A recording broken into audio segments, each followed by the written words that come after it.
Muito bem, estamos recebendo mais uma vez o economista Fernando Gomes, servidor da Câmara dos Deputados, que toda semana nos esclarece, nos ilumina sobre o que acontece na Câmara dos Deputados em termos econômicos, traduzindo para a gente o que os deputados estão debatendo. Oi, Fernando, tudo bem com você? Bom dia, Márcio, tudo bem? Bom dia aí a todo mundo que nos acompanha. Perfeito, bom dia, Fernando, obrigado por estar aqui.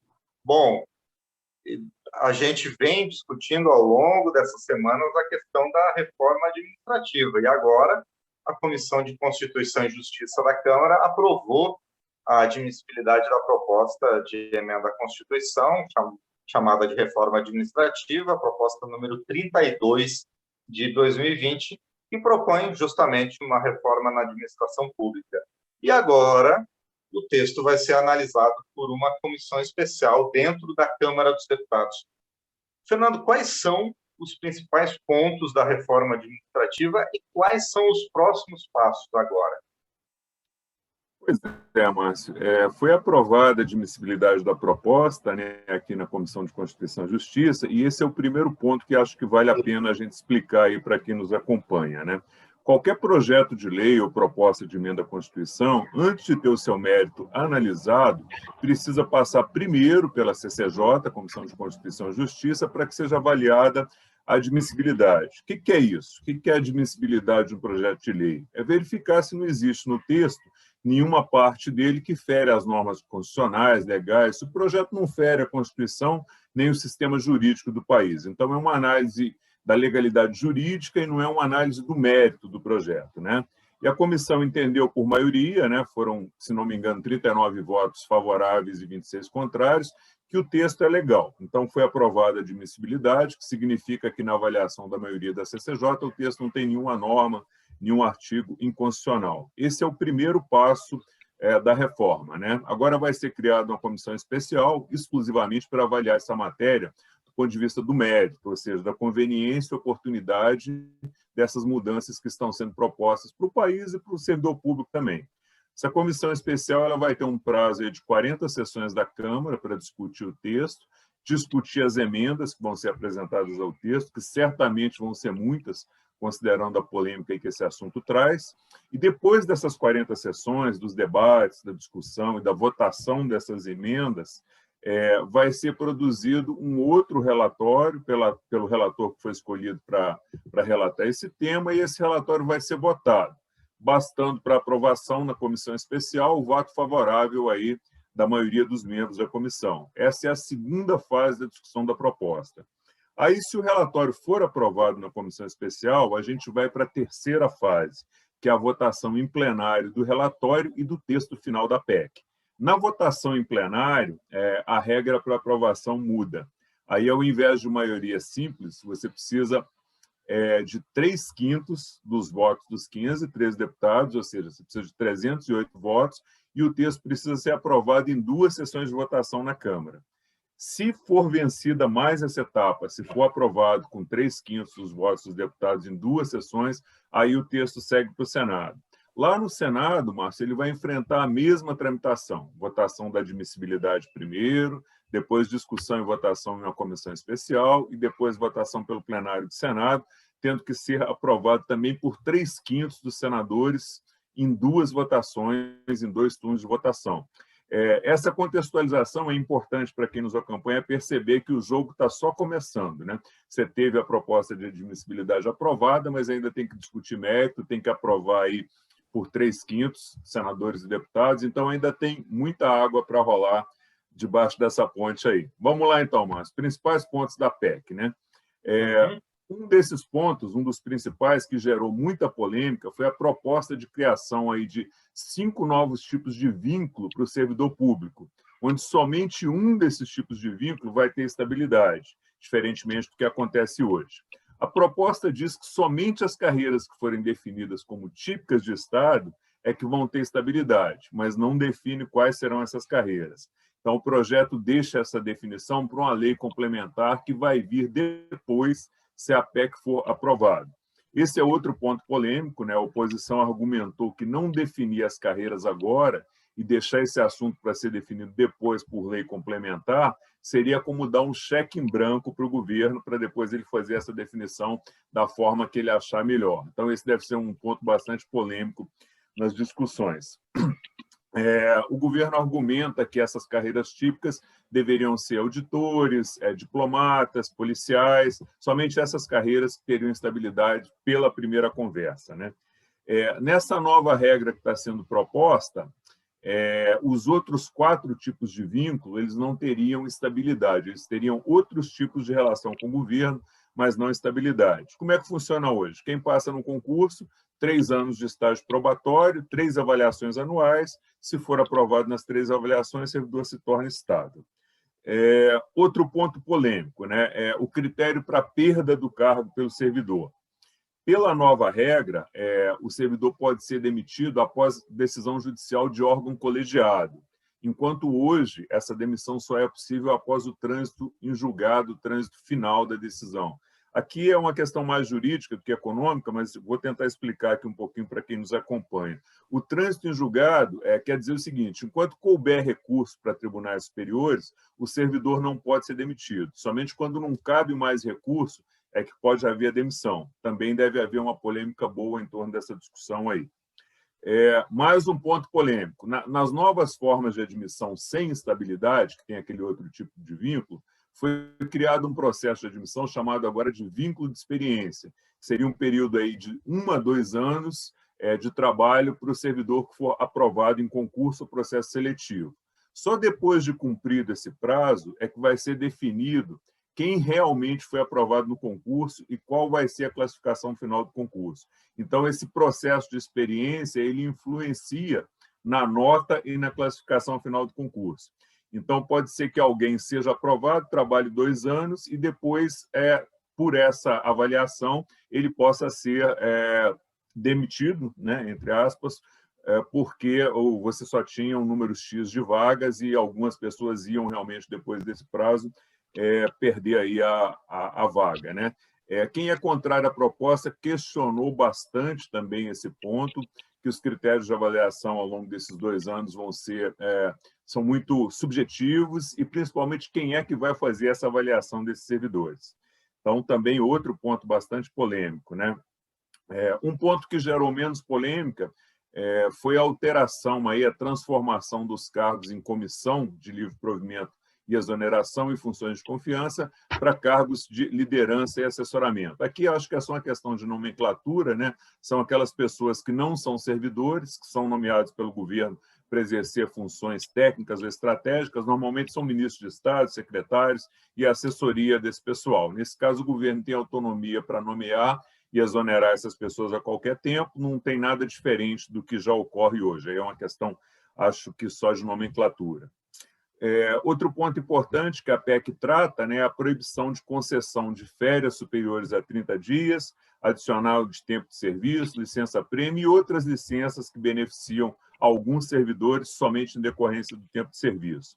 Esse ponto também foi muito criticado pela oposição, mas que argumentou que essas situações praticamente não existem mais no funcionalismo federal, com exceção do Judiciário e do Ministério Público, onde a gente sabe que tem as férias de 60 dias, tem o auxílio moradia e outros penduricalhos aí que elevam os salários dessa categoria. Só que essas categorias, juízes e promotores, até agora não entraram na reforma.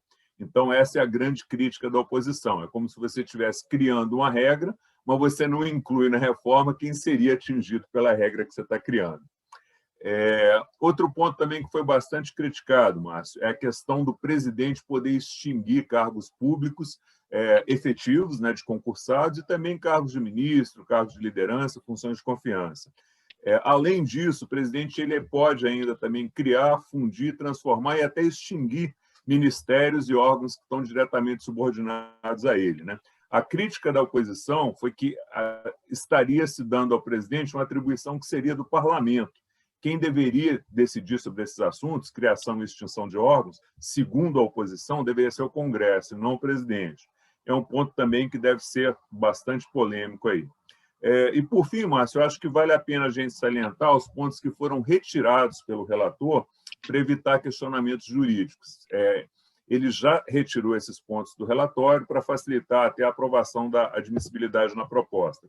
Foram 3 pontos, né, que tinham sido incluídos no texto aí, novos princípios da administração pública, além daqueles princípios tradicionais que a gente já conhece, moralidade, legalidade, impessoalidade, publicidade, ainda propunha, o texto propõe que se inclua mais 7 ou 8 princípios, imparcialidade, transparência, inovação, coordenação, perdão, boa governança. Então, o relator considerou que, eventualmente, em processo de improbidade administrativa, a inclusão desses novos princípios podia gerar problemas, trazer insegurança jurídica, retirou essa parte do texto. Outro item que foi retirado pelo relator é o que proibia os servidores ocupantes de cargos típicos de Estado de ter outra atividade remunerada, né? Ao final, o relator considerou que esse trecho também podia ser inconstitucional, porque impediu o servidor de exercer outra atividade, mesmo que fosse em um horário diferente do horário de trabalho dele. E também foi retirado do texto, da proposta, o trecho que permitia ao presidente extinguir entidades da administração pública autárquica e fundacional. O argumento do relator é que essas entidades são vinculadas e não subordinadas aos ministérios. Então, elas não poderiam ser extintas pelo presidente da República. Então, Márcio, são muitos pontos, né? A gente destacou aqui os principais, mas a PEC tem vários outros pontos e a gente vai acompanhando aqui à medida que a comissão especial for criada e que começarem as discussões. E só para finalizar, Márcio, lembrando que do ponto de vista econômico não tem impacto financeiro ainda que possa ser calculado, porque a medida, por enquanto, ela só vale para os novos servidores. Então, ela não impacta quem já está trabalhando. Então, um resumão aí do que está tramitando em termos de reforma administrativa, dos próximos encaminhamentos, é basicamente isso aí. Bom, e é como você falou, a gente vai acompanhar ao longo das próximas discussões, tanto enquanto estiver passando pela comissão especial e depois também quando chegar ao plenário da Câmara dos Deputados. Que, aliás, o plenário aprovou na semana passada uma medida provisória que prorroga regras de reembolso e remarcação de passagens aéreas para voos cancelados durante a pandemia, e agora o Senado está analisando essa matéria. Quais são os principais pontos dessa medida, Fernando?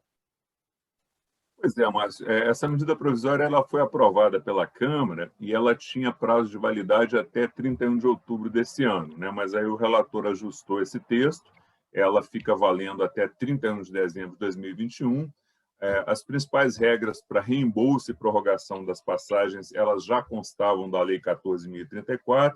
E como é que ficou agora, né? O que está valendo? Reembolso. O reembolso ele vai ser feito em 12 meses, sem penalidades, a contar da data do voo cancelado. Ou seja, se a pessoa cancelou o voo hoje e não quer ficar com crédito para usar depois, ela vai receber o valor que ela pagou ao longo de 12 meses, né? Esse valor do reembolso ele vai ser corrigido pelo INPC, Índice Nacional de Preço ao Consumidor. Então, a cada parcela que ele for recebendo aí ao longo desses 12 meses, vai ter um reajustezinho ali de acordo com a inflação do mês anterior.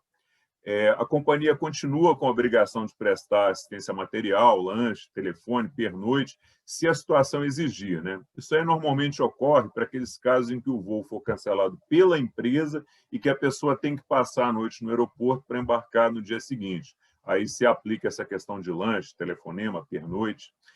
Outro ponto, se o passageiro não quiser embarcar, Márcio, até 31 de dezembro desse ano, aí ele tem também o direito do reembolso, mas só que nesse caso ele tem que pagar as tarifas de remarcação que a empresa cobra, que vão ser descontadas do valor que ele vai receber de volta. Essas tarifas são aquelas penalidades que constam do contrato de compra da passagem aérea. Se ele não quiser pagar essas penalidades e remarcar o voo dele depois de 31 de dezembro, ele pode ficar com crédito aí para usar em outro voo no prazo de 18 meses.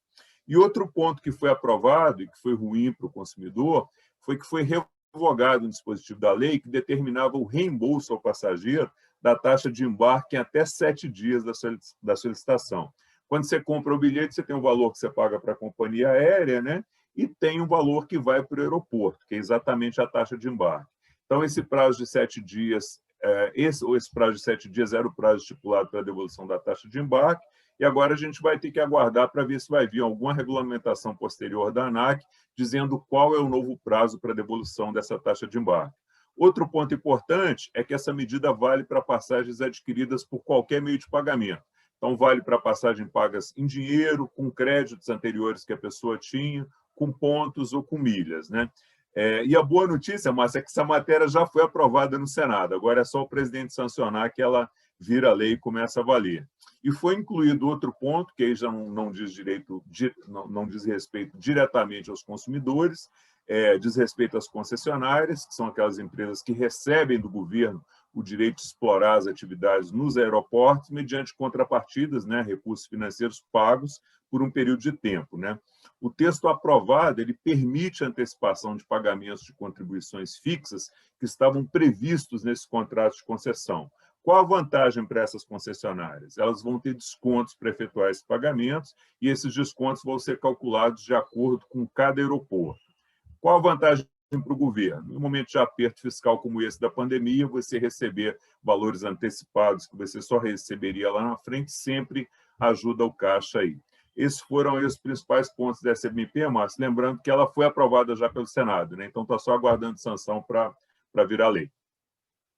Ótimo, Fernando. E outra medida provisória também aprovada na Câmara dos Deputados reduz para até 1/4 de salário mínimo, hoje o limite é meio salário mínimo, para a renda mensal per capita, para permitir o acesso ao benefício de prestação continuada, que é pago para idosos e pessoas com deficiência de baixa renda. Quais são as principais questões envolvidas nessa aprovação e como ela pode beneficiar essa parte da população, Fernando? Pois é, mas deixa eu tomar um golinho de água aqui rapidinho. Com certeza. Para quem não é de Brasília, né, eu falo muito, tá né? começando a pegar forte aqui na capital federal, né? Então, verdade, a hidratação é essencial para a gente, não é, Fernando? E é uma época em que, quem não conhece muito bem Brasília, né, a gente estaria em um período frio, né? Só que está um calor danado, né, uma mudança climática e seco, né? Aqui é muito seco. Mas vamos lá. Pois é, Márcio, o principal ponto é esse que você citou, né? O valor a ser observado para quem tem direito a receber o benefício da prestação continuada, o BPC, ele foi reduzido de meio salário mínimo para 1/4 salário mínimo. Fazendo uma conta simples aqui, considerando o novo salário mínimo que foi aprovado pelo governo para 2021, de R$ 1.100, então a renda per capita, né, que é a renda por membro da família, para ter direito ao benefício, ela passou a ser de R$ 275, e não mais de 550. Né? Lembrando, como você já disse também, que quem tem direito a receber esse benefício são os idosos e as pessoas com deficiência de baixa renda. Qual o efeito imediato disso? Menos pessoas vão ter direito a receber esse benefício. Por quê? Porque você baixou a régua. Antes, todos os idosos e pessoas com deficiência que tinham uma renda de até R$ 550 poderiam receber o benefício. Agora, não mais. Somente aqueles que tiverem uma renda menor, de até R$ 275 por mês, é que vão poder receber o benefício. Ou seja, Márcio, todo mundo que recebe de 280 a 550 reais, essa faixa do meio aí que ficou, entre 275 e 550, todo mundo foi excluído da possibilidade de receber o benefício. Tem uma exceção para essa regra, né? O BPC ele pode ser pago a pessoas que recebam uma renda aí maior que esses 275, mas somente se forem comprovados outros fatores de condição aí de miserabilidade e de vulnerabilidade da família. Quais são os critérios hoje? Vai sair um enquadramento novo para isso, mas quais são os critérios hoje? O grau de deficiência da pessoa, né? Se é uma deficiência que impossibilite a pessoa de fazer muitas coisas, por exemplo, a dependência que esse deficiente ou o idoso tem de outras pessoas para fazer as atividades básicas da vida dele, e o comprometimento do orçamento da família com gastos médicos que não são oferecidos, não são cobertos pelo SUS. Esses dois últimos critérios, dependência em relação a terceiros e quanto a família gasta com médicos, tanto vale para o caso dos deficientes como dos idosos.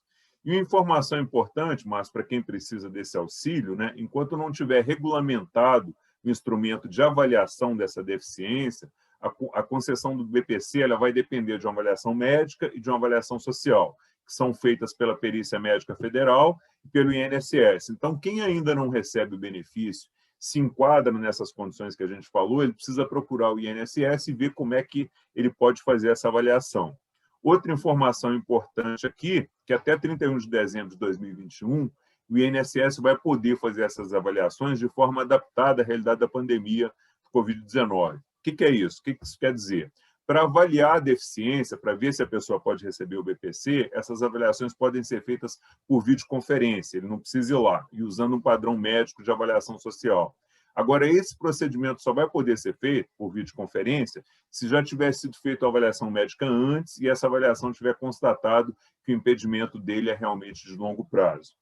Então, lembrando, Márcio, que o valor do BPC é de um salário mínimo, R$ 1.100, e recebem aí idosos e deficientes. E teve outra aprovação também junto com a aprovação desse projeto, que é a criação do auxílio inclusão, que é voltado para a contratação de pessoas com deficiência. O que é esse auxílio inclusão? É um incentivo para as empresas contratarem pessoas com deficiência dentro de determinadas condições. Que condições são essas?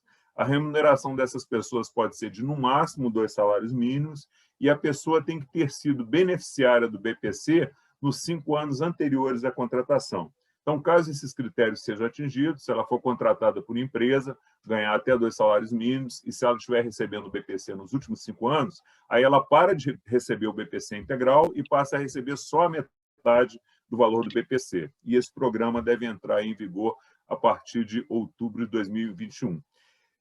Acho que esses foram os principais pontos aí, Márcio.